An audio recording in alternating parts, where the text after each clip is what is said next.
اسلام یہ چند ایک باتیں اور یاد رکھ لیں، چند ایک مسئلے اور دیکھ لیں انشاءاللہ، اس کے بعد ہم عید کی تیاری کرتے ہیں۔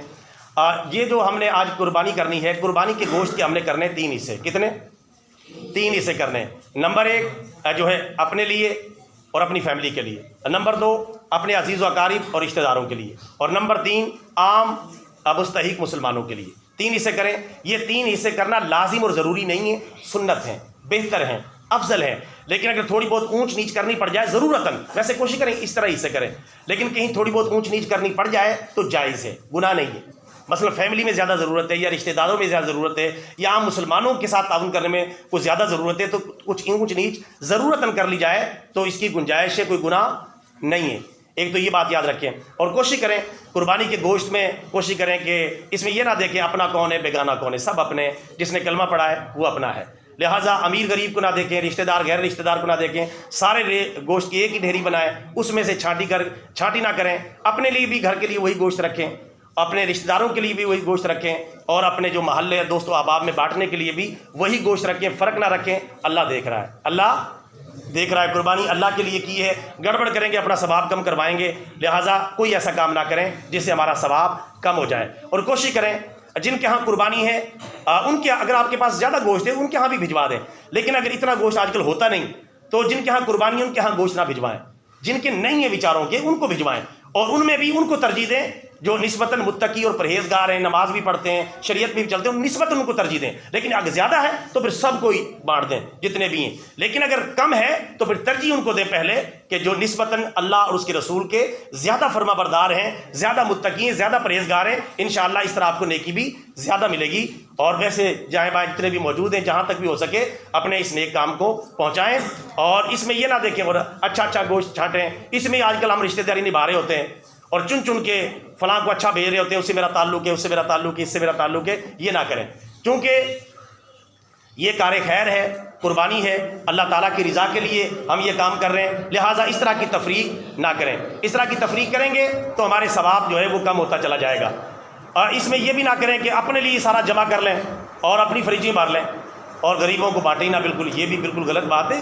اللہ نے سارا سال دیا، کھاتے رہتے ہیں، آج کئی ایسے لوگوں کے ہاں گوشت پک جائے جن کے ہاں پورا سال گوشت نہیں پکتا، تو یہ کتنا ثواب ہوگا، کتنی نیکی ہوگی، اور کتنی دعائیں آپ سمیٹ سکیں گے، لہٰذا ان باتوں کا خیال رکھنا ہے۔ ایک اور مسئلہ آج کل اس حوالے سے لوگ بڑے پریشان ہوتے ہیں کہ میں مسئلہ عرض کرنا چاہتا ہوں، بالکل نیا مسئلہ ہے، لیکن میں نے دیکھا ہے اس میں چونکہ پریشان ہوتے ہیں لوگ، میں نے صبح بھی بتایا فجر کی نماز کے بعد، اب بھی بتا دیتا ہوں، وہ یہ کہ جو بڑے جانور ہوتے ہیں، ابھی ظاہر کو تیاری میں بڑا ٹائم لگتا ہے، یہ 3-4 بجے کا ٹائم ہو جاتا ہے، اتنی دیر تک سارے گھر والے اور حصے دار بیچارے منہ لٹکا کے بیٹھے رہتے ہیں اور کوئی ان کے پاس چیز ہوتی نہیں، تو اس طرح کی کیفیت بن جاتی ہے۔ اس کا کیا حل ہے؟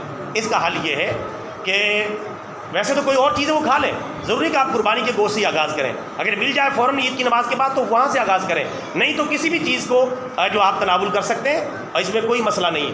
لیکن اگر قربانی کا گوشت بھی اگر کھانا چاہتے ہیں، اس کا طریقہ کار یہ ہے کہ گوشت کا کچھ حصہ بن جاتا ہے، تقریباً 12-1 بجے تک ہی بن جاتا ہے کچھ حصہ، تو اس میں سے جو حصے دار ہیں 1-1 کلو 2-2 کلو گوشت لے لیں، تقسیم کر کے تول کے لے لیں اور اپنے گھروں میں پکوا کے اس کو استعمال کرنا شروع کر لیں، تو یہ جائز ہے، اس میں گناہ نہیں ہے۔ بعد میں جب تولیں گے اتنا کم کر دیں جتنا کسی نے لیا ہے، 1-1 کلو لیا ہے، 2-2 کلو آپ نے تقسیم کر لیا ہے، تو بعد میں اتنا کم کر دیں، تول کے وقت جو ہے سب کو ملا لیں، اس وقت کم کر دیں۔ اس میں کیا ہوتا ہے، سری پائے جب تک نہ بڑھ جائے، سارے بیٹھے ہیں، ترس رہے ہیں، پیٹ درد ہو رہا ہے، بڑا مسئلہ بنا ہوا ہے، تو میں نے یہ مسئلہ پچھلی دفعہ بڑا دیکھا ہے، تو اس مسئلے کا حل یہ ہے کہ سارے بانٹ کے تول کے 1-1 کلو گھر لے کے پہنچا دیں، تاکہ اس میں کوئی کسی قسم کا مسئلہ نہ بنے اور کسی قسم کی پریشانی نہ ہو۔ ابھی بڑھ میں بتا دیتا ہوں، جزاک اللہ، تھوڑا سا چند منٹ 5000 نہیں اپنے پاس رکھیں، جزاک اللہ۔ تو یہ بات بھی رکھیں، اس میں آسانی ہے، کوئی بھائی آسانی پیدا کر لیتا ہے، کوئی اس میں مسئلہ نہیں ہے، اور کوشش کریں قربانی بھی اللہ کے لیے اور قربانی کی کھال بھی اللہ کے لیے۔ آج کل کہتے ہیں قربانی اللہ کے لیے، کھال ہمارے لیے، قربانی بھی اللہ کے لیے، قربانی کی کھال بھی اللہ کے لیے۔ کوشش کریں قربانی کی کھالیں ان جگہوں کو دیں جہاں قرآن و سنت کی تعلیم دی جاتی ہے، ان جگہوں کو ترجیح دیں، ان مدرسوں کو ترجیح دیں۔ آج کل ہسپتالوں والے، ٹرسٹوں والے، کئی گلوکار، اداکار، کئی خیراتی ادارے جن کا قرآن و سنت کی تعلیمات سے کوئی تعلق نہیں، کھالیں کٹھی کرتے پھر رہے ہیں، حالانکہ سارا سال وہ حکومت سے بھی بجٹ لیتے ہیں، اس موقع سے بھی وہ جو مدرسوں کا حق ہے وہ لے جاتے ہیں، اور اس کی وجہ سے قرآن و سنت کی تعلیم ڈسٹرب ہوتی ہے۔ کوشش کریں کہ قربانی کی کھالیں جہاں آپ کا اعتماد ہے، جہاں آپ کو تسلی ہے، جہاں آپ کا دل مانتا ہے وہاں دیں، لیکن دین کے مدرسوں کو دیں۔ قرآن و سنت کی تعلیم جہاں دی جاتی ہے وہاں دیں تاکہ آپ کو ڈبل ثواب ملے. ایک تو قربانی کی کھال صحیح جگہ پہ لگے گی، اور دوسرا وہاں جتنے بچے قرآن و سنت کی تعلیمات حاصل کریں گے ہماری کھال کی وجہ سے، ہمارے سرمایہ کی وجہ سے جو ان کو سپورٹ ملے گی، انشاءاللہ وہ بچے ہمارے لیے صدقہ جاریہ بن جائیں گے. اس لیے اس بات کو یاد رکھیں اور کوشش کریں قربانی کھال خود پہنچائیں. اداروں کے اندر نہیں پہنچا سکتے پھر اطلاع دے دیں، لیکن کوشش کریں صحیح جگہ پر پہنچائیں اور صحیح مصرف پہ خرچ کریں. آج کل کئی غلط لوگ بھی قربانی کی کھالیں جمع کر رہے ہیں، میں نام نہیں لیتا، تو کئی دنیا دار لوگ ہیں وہ قربانی کی کھالیں جمع کر رہے ہیں اور لوگ ان کو دے دیتے ہیں. تو اس سے بچیں تاکہ، اور آپ کو پتہ ہے ہمارے مدرسوں کے لیے اور مسجدوں کے لیے حکومت کی طرف سے کوئی فنڈ نہیں ہوتا، کوئی گرانٹ نہیں ہوتی، کوئی سرمایہ نہیں ہوتا. سارا سرمایہ سکولوں، کالجوں اور یونیورسٹیوں کے لیے. وہاں کی بجلیاں فری، ہماری تو بجلی بھی فری نہیں ہے. اپنی جو یہ مسجد ہے اس کو پی ٹی وی کی فیس لگ کے آ رہی ہے 35 روپے.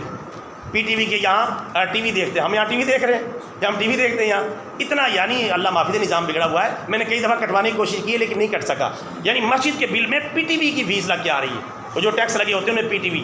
اب پی ٹی وی کو مسجد سے کیا تعلق، اور اب پی ٹی وی کو دیکھتا کون ہے؟ اب تو نئے نئے چینل آ گئے. پی ٹی وی کی وہ فیس لگائی وہ مسجد کو بھی آ رہی ہے. یعنی 2 میٹر ہے تو 70 روپے آ رہی ہے. ہماری مسجد کو 70 روپے نمازیوں کے ٹی وی دیکھنے کی وجہ سے آ رہے ہیں. تو یہ حال ہے. اور میں نے کٹوانے کی کوشش کی تو میں گیا تو میں نے کہا بھائی یہ کیا کر رہے ہیں آپ؟ اس نے کہا مولانا صاحب برداشت کریں ورنہ کٹوانے کی وجہ آپ کے کٹواتے اور بہت پیسے لگ جائیں گے. تو پھر میں نہیں کٹوا سکا وہ. تو یہ حال ہے یعنی نظام کا. تو حکومت پاکستان کو چاہیے کم از کم، میں تو حکومت کو مشورہ دیتا رہتا ہوں، جن مسجدوں کے اندر جمعہ ہوتا ہے کم از کم 200 سے 300 یونٹ وہاں فری کر دیں. اس سے زیادہ استعمال کریں تو پھر ان سے پیسے لیں تاکہ مسجد والے بے احتیاطی نہ کریں. اور اگر کسی مسجد میں جمعہ نہیں ہوتا کم از کم 100 یونٹ وہاں فری کر دیں. جہاں جس چھوٹی مسجد ہے جمعہ نہیں ہوتا 100 یونٹ وہاں فری کر دیں. اگر زیادہ استعمال کریں آپ بجلی کی چارج وصول کر لیں. تو لیکن ایسا ہے نہیں. اور سکولوں، کالجوں، یونیورسٹیوں، سرکاری اداروں کو کروڑوں روپے کی بجلی فری دی جاتی ہے. اسی وجہ سے تو ہمارے اوپر ٹیکس لگتا جا رہا ہے. اب تو خطرہ ہے کہ دھوپ پہ بھی ٹیکس لگے گا، کیونکہ جو سولر سسٹم ہے یہ دھوپ سے چارج ہوتے ہیں. حکومت سوچ رہی ہے جنہوں نے سولر لگوائے ہوئے ہیں ان کا بھی کوئی علاج کریں.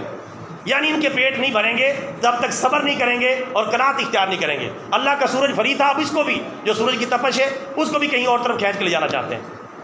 تو ان باتوں کا خیال رکھنا. آخری بات عرض کر کے اپنی بات کو مکمل کرتا ہوں چونکہ ٹائم ہو چلا ہے. وہ آخری بات یہ میرے بھائیوں، غزہ اور فلسطین کے مسلمان ہمارے بھائی، ہم تو یہاں قربانی کے جانور ذبح کر رہے ہیں، وہ اپنی قربانیاں دے رہے ہیں. بچے، خواتین، مرد قربان ہو رہے ہیں. اللہ کا شکر ہے کتنا عرصہ ہو گیا ہے، 3-4 مہینے کا ٹائم ہو چکا ہے اور غزہ کے مسلمان ڈٹ کے کھڑے ہوئے ہیں پوری سپر پاور کے سامنے اور پوری یہودی ریاست کے سامنے، جن کے پاس جدید ترین سائنس، جدید ترین ٹیکنالوجی، جدید ترین بم اور جو ہے طیارے اور بمبار طیارے، ہر قسم کا اسلحہ موجود ہے، لیکن وہ غزہ کے مسلمانوں کو جھکا نہیں سکے. تھوڑے سے مسلمان ہیں. غزہ کی پٹی تقریباً اتنی ہے جتنی آپ یہاں سے لگا لیں، رائے سے لے کے ٹھوکر تک، اور چوڑائی 45 کلومیٹر لگا لیں. رائے سے ٹھوکر اتنا علاقہ ہے. وہاں مسلمان، دنیا کی سپر پاور امریکہ چونکہ اسرائیل کی پشت پہ کھڑا ہے، ساری دنیا کے کافر ملک اس کی مدد کر رہے ہیں، لیکن اتنی سی پٹی کے جو مسلمان ہیں ان کے ایمان کو وہ نہیں جھکا سکے. اللہ کے فضل و کرم سے ایمان جیت رہا ہے اور ٹیکنالوجی ہار رہی ہے. انہوں نے سارے بلڈنگیں گرا دی ہیں، وہ بلڈنگوں کے نیچے چھپ کے لڑ رہے ہیں، مقابلہ کر رہے ہیں. بلڈنگیں ان کے لیے پہاڑیاں بن گئی ہیں اور ان کے لیے مصیبت. اب وہاں کی کوئی گاڑی نہیں گزرتی، گاڑی گزرتی ہے تو حملہ ہو جاتا ہے. ان کے لیے مصیبت، اب جان چھڑانا ایک مشکل بن گیا ان کے لیے. اہل غزہ سے، غزہ کے مسلمان ڈٹ کے کھڑے ہوئے ہیں اور یہ بیت المقدس کی حفاظت کر رہے ہیں، مسجد اقصیٰ کی حفاظت کر رہے ہیں اور جذبہ جہاد سے سرشار ہیں. دعا کریں اللہ تعالیٰ ان کی مدد فرمائے. اللہ تعالیٰ امت مسلمہ کو غیرت عطا کرے. ہمارے پاکستان والے بھی کوئی کام نہیں کر رہے، باقیوں کا بھی یہی حال ہے. پاکستان نے ایک دفعہ دھمکی نہیں دی کہ ہم اپنے بھائیوں کی مدد کے لیے آ رہے ہیں ورنہ پیچھے ہٹ جاؤ. ایک دفعہ وہ کہتے ہیں دھمکی دے دو ہمارے لیے، ہم تمہارے لیے اس بات بھی راضی ہے کہ دھمکی دے دیں، آپ لڑنے کے لیے نہ آئیں. پاکستان ایک دھمکی بھی لگا دے تو اسرائیل وہاں سے چھوڑ کے بھاگ جائے گا، ساری لڑائی ختم ہو جائے گی. پاکستان کی اس بات سے پاور ہے، لیکن ہمارے حکمرانوں اور جرنیلوں کے پاس وہ پاور نہیں ہے، کیونکہ ان کو ڈالر آ رہا ہے، ڈالر آ رہا ہے جا رہا ہے، بس ان کی نظر ڈالر پہ ہے. یعنی کہ مسلمان کے ساتھ کیا ہو رہا ہے، جس دن غیرت آ گئی پاکستان صرف آنکھیں بھی دکھا دے تو لڑائی ختم. کتنا نقصان وہاں ہو چکا ہے صرف مسلمانوں کی مدد نہ کرنے کی وجہ سے. اللہ تعالیٰ ہمارے بھائیوں کی مدد فرمائے. تھوڑی سی مدد ہم نے بھی اپنے بھائیوں کی کرنی ہے. وہ کس طرح کہ جو یہودی اور اسرائیلی مصنوعات ہیں ان کا بائیکاٹ کرنا ہے. میں پہلے بھی اس کے بارے میں توجہ دلاتا ہوں. ان کی معیشت ڈاؤن ہو رہی ہے، مسلمانوں نے بائیکاٹ کیا ہے. پوری دنیا سے ان کی معیشت ڈاؤن ہوئی ہے، نیچے گئی ہے، ان کے کاروبار بند ہوئے ہیں اور وہ پریشان ہو گئے ہیں. اسرائیل کا جو صدر ہے وہ پریشان ہو گیا ہے کہ ہماری معیشت ڈوب رہی ہے اور یہ چند مسلمان ہمارے قابو نہیں آ رہے، اور جو انہوں نے یہودی گرفتار کیے تھے اب تک ان کو رہا نہیں کروا سکے. آپ اندازہ کریں اتنا سا علاقہ ہے ان کو اب تک رہا نہیں، بھیک مانگتے پھر رہے ہیں. پوری دنیا ان سے بھیک مانگتی پھر رہی ہے، ہمارے بندوں کو تو چھوڑ دو۔ اس نے کہا پہلے آپ جنگ بند کریں، ہمارے علاقوں سے دفع ہو جائیں، اس کے بعد ہم بندوں کو چھوڑیں گے۔ تو کتنے یار ایمان والے مسلمان ہیں، اللہ ان کے جذبے کو سلامت رکھے۔ تو میرے بھائیوں مدد کیا کرنی ہے، کوشش کریں جو اسرائیلی مصنوعات ہیں ان کو استعمال نہ کریں۔ کئی بھائیوں کو لت پڑی ہوئی ہے کوک پینے کی، اور کوک کی جتنی بھی مصنوعات ہیں، کوک ہے، پیپسی ہے، مرنڈا ہے، سپرائٹ ہے، یہ کوک کی جتنی بھی ورائٹی، یہ سب کوک کی ورائٹی ہے، اور یہ کوک کا تعلق جو ہے اسرائیل کے ساتھ ہے۔ اسی طرح میکڈونلڈ ایک بڑا مشہور ریسٹورنٹ ہے، اس کا تعلق اسرائیل کے ساتھ ہے۔ اس طرح KFC ایک بڑا مشہور ریسٹورنٹ ہے، اس کا تعلق اسرائیل کے ساتھ ہے۔ اسی طرح اور اس طرح کی بہت ساری چیزیں، اگر آپ نے تفصیل معلوم کرنی ہے تو آپ پوچھ لیں، میں بتا دوں گا، ورنہ آپ گوگل پہ سرچ کریں، یوٹیوب سے آپ جو ہے یہ فہرست ڈاؤن لوڈ کر سکتے ہیں، وہاں سے آپ دیکھ سکتے ہیں کہ کون کون سی مصنوعات اسرائیلی ہیں، ان سے بچیں خدا کے لیے۔ اس سے بڑا فائدہ ہو رہا ہے، ان کو نقصان پہنچ رہا ہے، اور غزہ کے مسلمانوں کا فائدہ ہو رہا ہے، تو اس کا بائیکاٹ کریں گے انشاءاللہ۔ یار اللہ کا شکر ہے متبادل آنے شروع ہو گئے، تھوڑا سا اپنے آپ کو بدل، اتنا بھی نہیں بدل، ہم اپنے بھائیوں کے لیے اپنا ذائقہ تھوڑا سا نہیں چھوڑ سکتے۔ اللہ کا شکر ہے مسلمانوں نے متبادل پیش کر دیا ہے، گورمے کولا ہے، نیکسٹ کولا ہے، نیکسٹ کولا کا تقریباً ذائقہ وہی ہے جو کوک کا ذائقہ ہے۔ تھوڑا سا آپ استعمال کریں، تھوڑا سا ذائقے پہ کمپرومائز کر جائیں، کوئی مسئلہ نہیں ہے۔ یہ شادی بیاہ کے موقع پر، خوشی غمی کے موقع پر، ہر جگہ ان کا بائیکاٹ کریں، ان کو بڑا نقصان اس سے ہو رہا ہے۔ دکاندار بھی کچھ اللہ کا خوف کر لیں، تھوڑا سا لالچ میں نہ پڑے رہے، جی کیا کریں، گاہک ہی مجبور کر دیتے ہیں، گاہکوں کو چھوڑیں انشاءاللہ۔ اب آپ کو پتہ ہے ہر جگہ اس پاکستانی مصنوعات چھا رہی ہیں اور یہ چیزیں پیچھے ہٹ رہی ہیں، تو آپ بھی اپنا حصہ ڈالیں انشاءاللہ۔ حصہ ڈالیں گے کہ نہیں ڈالیں گے؟ تھوڑا سی ان مصنوعات سے پیچھے ہٹیں تاکہ ہمارے بھائیوں کی مدد ہو۔ اللہ تعالیٰ سے دعا ہے اللہ تعالیٰ ہمیں صحیح بات پہ عمل کرنے کی توفیق عطا فرمائے۔ آخری مسئلہ سن لیں، ویسے ٹائم ہو چکا ہے۔ قربانی کے جانور کی 7 چیزیں کھانا جائز نہیں ہے۔ حلال جانور ہے، قربانی کے جانور ہے، اس کی 7 چیزیں کھانا جائز نہیں۔ آخری مسئلہ، اس کے بعد نماز باجماعت۔ نمبر 1 بہتا ہوا خون، نمبر 2 مذکر جانور کی پیشاب گاہ، نمبر 3 مؤنث جانور کی پیشاب گاہ، نمبر 4 کپورے، نمبر 5 غدود، نمبر 6 مثانہ، اور نمبر 7 پتا۔ یہ 7 چیزیں قربانی کا جانور ہو یا کوئی عام حلال جانور ہو، اس کی یہ چیزیں کھانا جائز نہیں ہے۔ غدود کیا ہوتا ہے اس کو سمجھ لیں۔ غدود وہ جسم جو قربانی کا جانور ہے، کوئی عام جانور ہے، اس کے جسم پہ گلٹی سی نکل آتی ہے، گوشت ابھر آتا ہے، گلٹی سی بن جاتی ہے، اس کے اوپر چربی سی بھی چڑھ جاتی ہے، اس کو کہتے ہیں غدود۔ یہ جو بوٹی سی بن جاتی ہے یہ حرام ہے کھانا، اس کو پھینکنا ضروری ہے، یہ کھانا جائز نہیں ہے۔ اللہ تعالیٰ سے دعا ہے اللہ تعالیٰ ہم سب کو صحیح بات پہ عمل کرنے کی توفیق عطا فرمائے۔ وآخر دعوانا الحمدللہ رب العالمین۔ سارے بھائی سیدھے ہو جائیں، صفحے بنا لیں، جزاک اللہ۔